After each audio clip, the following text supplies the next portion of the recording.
Hoje a gente, Deus quis que fosse dessa forma, quando inicia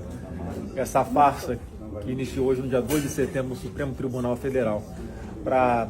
dar algum verniz de que existe respeito ao devido processo legal, de que eles estão cumprindo a legislação, estão respeitando os direitos não só de Bolsonaro, mas de milhares de outros brasileiros, que sabem que é uma mentira. Acontece aqui nessa comissão essa denúncia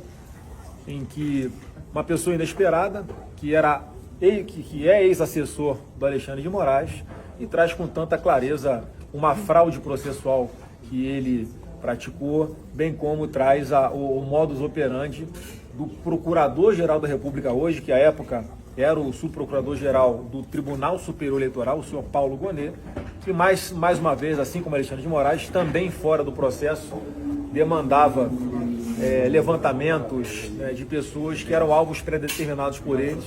e pelo que eu entendi aqui, o próprio Gonet obedecendo a uma ordem de Alexandre de Moraes. Então vocês vejam que por muito menos o processo do Lula foi anulado, porque a acusação foi exatamente de um conluio entre um juiz, Sérgio Moro, e um integrante do Ministério Público, o Deltan Dallagnol. Isso foi suficiente para que fosse cancelado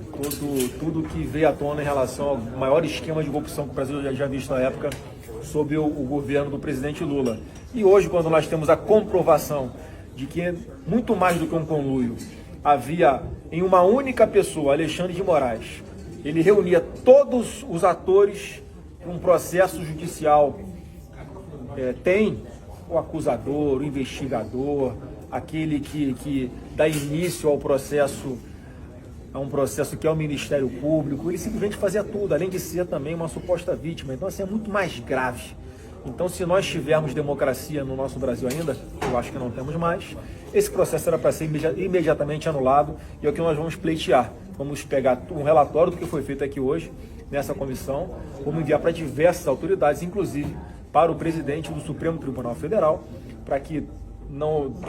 ele não tenha como falar que não tem ciência oficialmente do que foi denunciado aqui hoje nessa comissão, e obviamente pedindo que ele suspenda o andamento, o andamento desse, não é um processo, o andamento dessa perseguição, dessa farsa que acontece no Supremo, para que essas denúncias sejam apuradas, que é um fato novo e que comprova, sem nenhuma sombra de dúvida, inquestionavelmente, que o Alexandre de Moraes jamais